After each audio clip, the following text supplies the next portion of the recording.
Everyone, welcome back to my channel Kranti blogs Ram में आप सभी का स्वागत है। तो कैसे आप लोग कमेंट बॉक्स में जरूर बताना। और आज मैं किस टॉपिक पे बात करने वाली हूँ, क्या अगर आप लोग देखते होंगे मेरे वीडियो में, हर एक वीडियो में ये लिखा होता है कि दीदी आप मेरे घर कब आओगी, मेरे यहाँ जरूर पधारना, मेरे यहाँ कभी जरूर आना। तो हाँ बहनों, मैं जरूर, दीदी बहन जो भी आप लगती होंगी मेरी, मैं आपके घर जरूर आऊंगी। जो भी मुझे बुलाता है, मुझे इनवाइट करता है उनके घर मैं जरूर आऊंगी। हाँ, पर आने से पहले कोई रीजन होना चाहिए, कुछ होना चाहिए कि हाँ मैं उस बंदे के घर जा रही हूँ या फिर उस बंदी घर जा रही हूँ, कोई रीजन है जाने के लिए तो ही मैं जा रही हूँ। एंड प्रिया के घर में गई तो कोई रीजन था, तभी मैं उनके यहाँ गई थी। और रीजन की बात मैं ये करूँ, मैं गई थी अपने चौराहे पे, रामपुर कारखाना जो है वहाँ पे मैं गई थी। बैंक में कुछ काम था तो वहाँ से मैं, बैंक में काम जल्दी हो गया तो मेरा 1 बजे मैं बैंक में से निकल गई थी। और उसके बाद मैंने सोचा कि प्रिया से मैंने बोला था कि प्रिया मैं आपके घर आऊंगी, तो उन्होंने बोला ठीक है। तो उन्होंने मैंने नंबर मांगा तो उन्होंने नंबर नहीं दिया था, और ना ही मैंने उनको बताया कि मैं आपके घर आने वाली, बस एक मैसेज किया था प्रिया मैं आपके घर आऊंगी, अपने गांव का नाम बता दे। तो प्रिया ने अपने गांव का नाम बता दिया था और मैं उन्हीं के गांव के नाम से मैं उनके घर पे चली गई। और घर जाने के बाद मैंने उनका फोटो क्लिक करके एक लड़की को दिखाया, तो उन्होंने बोला दीदी का घर तो यहीं पे है। तो वही लड़की मुझे ले गई उनके घर पे। तो यही बात थी कि मैं अपने घर में किसी को नहीं बताई थी कि मैं किसी से मिलने जा रही हूँ या फिर किसी के घर जा रही हूँ। और जब मैं घर मिल के आई और घर आई तो शाम हो गया। तो बोले घर वाले कहाँ थी, तो मैंने बोला बैंक में लेट हो गया, इसलिए थोड़ा लेट हो गया तो शाम हो गया। तो कुछ बोले नहीं, बस छोड़ दी वैसे पूछ के। तो मैंने जो बताया वही बता दिया कि बैंक में लेट हो गया, एटीएम में जो भी काम होता है बहुत ज्यादा लेट हो गया, बहुत ज्यादा भीड़ था। तो मैंने यही बोल दिया। तो कुछ मेरे घर वाले बोलने भी हो गया, सारा काम हो गया। मैंने सुबह में अपलोड किया वीडियो जो मैं उनके घर बनाई थी। तो सुबह जब अपलोड किया उसके बाद मेरे हस्बैंड ने देखा तो बोला अरे यार तुम किससे मिलने गई थी, एक और कब गई थी तुम। तो मैंने बोला कि कल गई थी मैं। तो बोले कहाँ उनका घर है, तो मैंने बताया कि यहाँ पे उनका घर है। तो बोले अच्छा ठीक है। उसके बाद उन्होंने कुछ नहीं पूछा कहाँ है कहाँ नहीं, बस उनके गांव के बगल में एक गांव है, उसी गांव का नाम मैंने बता दिया, जो कि उस गांव का मतलब हमारे यहाँ ज्यादा जानते हैं लोग कि उस गांव का है। तो हमारे गांव से ज्यादा दूरी नहीं है उनका गांव, ज्यादा लगे कि आधा घंटा लगेगा उनके घर पहुंचते समय। तो दीदी लोग अगर कोई मुजफ्फरपुर से, कुशीनगर से, महाराजगंज से है, अगर वहां जाने के लिए मुझे 2 दिन लग जाएंगे। मतलब 2 दिन नहीं लगेंगे, पहले आप लोग मेरी बात पूरी सुन लो।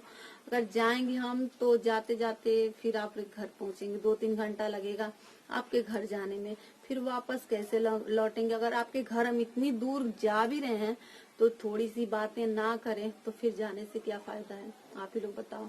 तो आपके घर जाएंगे, 2-3 घंटे रुकेंगे, आप लोगों से बातें करेंगे, अच्छे से जो भी कुछ होगा हम करेंगे, नहीं तो फिर हमें जाने से क्या फायदा है। तो शाम हो जाएगी, फिर हम शाम को उधर से लौट नहीं पाएंगे, आते समय हमें 10 बज सकता है, 11 बज सकते हैं। तो इतनी रात को जाना भी बहुत ही मुश्किल होता है। और इन बातों को आप साइड में रख दीजिए, एक बात मैं बोल रही हूँ, आप लोग इन बातों को साइड में। मेरे 2 बच्चे हैं, दोनों बहुत छोटे छोटे, एक 3 साल की है, एक 5 महीने की है। और ठंडी आप लोगों को पता चलेगा वो ठंडी कितनी है, कितना बढ़ गया है ठंडी समय। खिचड़ी की बात तो पूछे मत कि ठंडी कितना है। तो इस ठंडी में जाना किसी के घर सही रहेगा, आप ही लोग बताओ, अपने मन से सोच के आप ही लोग बताओ। अगर मैं किसी को इनवाइट कर रही हूँ, उनके 2 बच्चे हैं या फिर एक ही बच्ची है, उसको लेकर आना सही रहेगा किसी के घर जाने के लिए।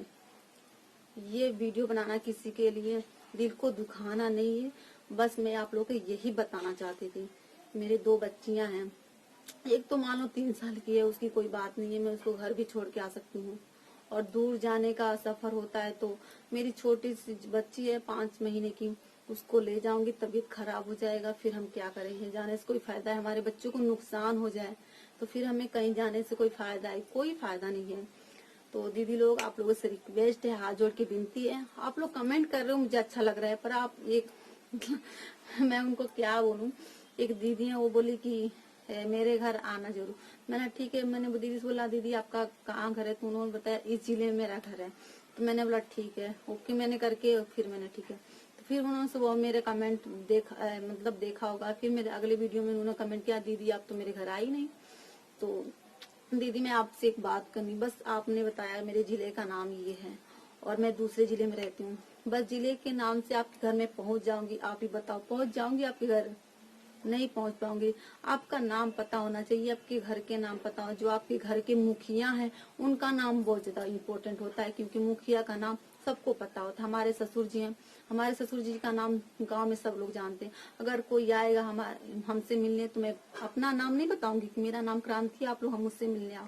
मैं अपने ससुर जी का नाम बताऊंगी, उनका नाम बताऊंगी तो उनका नाम सब जानते हैं। अगर मेरे घर के बगल में या फिर गांव के बगल में पूछोगे इनका घर कहाँ है तो बता देंगे कि उनका घर इस गांव में है, आप लोग जा सकते हो। तो ऐसे किसी के यहाँ जाते हैं, ऐसे थोड़ी ना जिले का नाम बता दिए, गांव का नाम बता दिए और चले गए, जाने के बाद कुछ हुआ ही नहीं तो कोई फायदा थोड़ी ना है। हम आप लोगों से मिलेंगे, ये नहीं कि नहीं मिलेंगे, ये नहीं कि आप लोगों से मिलेंगे नहीं, मिलेंगे जरूर। हाँ बस 4-5 महीने की बात है, जो कि ये दिन कट जाए, गर्मी का मौसम आ जाए और हमारे पति देव हस्बैंड जी हमारे घर आ जाएं, ताकि हमें कहीं भी घुमाने ले चले। किसी के घर में कहूँ कि मुझे यहाँ पे जाना है वहां पे जाना है, वो हमें आराम से ले जा सकते हैं। और मैं अभी अकेली हूँ, मेरे एक देवर है, वो कहाँ कहाँ में ले जाएंगे, दूसरों के संग में कहाँ कहाँ जाऊंगी, आप ही लोग बताओ। अगर अपने हस्बैंड अपना साथी अगर अपने साथ होना तो उसके साथ जाने में कुछ और ही बात है, और किसी और के साथ जाने में कुछ और ही बात है। तो आप लोग प्लीज मेरी बातों को समझिए। और ये जो बात मैंने कही है दिल दुखाने वाली बात नहीं है, बस आप लोग समझाने वाली बात है। मैं आप लोग जो जो बोल रहा है ना, मैं सबके घर आऊंगी, बस मेरे इंस्टाग्राम पे आओ, मैं भले मुझे फॉलो करे या ना फॉलो करे, पर्सनली मैसेज करो। यूट्यूब पे मैसेज करोगे आप लोग तो सब कोई देखता है, पब्लिक होता है ये मैसेज, तो प्लीज इंस्टाग्राम पे आओ, वहाँ पे पर्सनली मैसेज करो, अपना नंबर दो, मैं भी अपना नंबर दूंगी, फिर हम बातें करेंगे, थोड़ी सी हमारी जान पहचान हो जाएगी, उसके बाद हम आपके घर आएंगे और आप हमारे घर आना, तो ये सही है बात है ना। और हस्बैंड साथ में रहे तो कहीं भी जाने में कोई दिक्कत नहीं होती है, बच्चों को लेकर जाने में कोई दिक्कत नहीं होती है। हमारे हस्बैंड जो होते हैं एडजस्ट कर लेते हैं, लेकिन दूसरा कोई एडजस्ट नहीं कर पाएगा बच्चों को लेकर जाने में। तो ठीक है, अभी हमारे हस्बैंड आएंगे, 2-4 महीने बाद आएंगे, गर्मी जब आ जाएगी तब हमारे हस्बैंड आएंगे। तो आप अपने हस्बैंड के साथ, पतिदेव के साथ आप लोग के घर आएंगे और पधारेंगे, फिर आप लोग हमारा स्वागत करना या फिर जो भी होता है आप लोग करना। बस आज का वीडियो में बस यही बताना था आप लोगों के लिए, यही कहना था, यही आप लोगों से रिक्वेस्ट है। अगर ये बात आप लोगों को थोड़ा सा भी मन दुखाने वाली बात मैंने कही होगी, दिल दुखाने वाली बात कही होगी, तो प्लीज हाथ जोड़ के माफी मांगना चाहती हूँ। ये वीडियो बनाने का जरिया बस यही था कि आप लोग बता देना चाहती हूँ, मेरे घर पे हस्बैंड नहीं है और मेरी छोटी बच्ची है।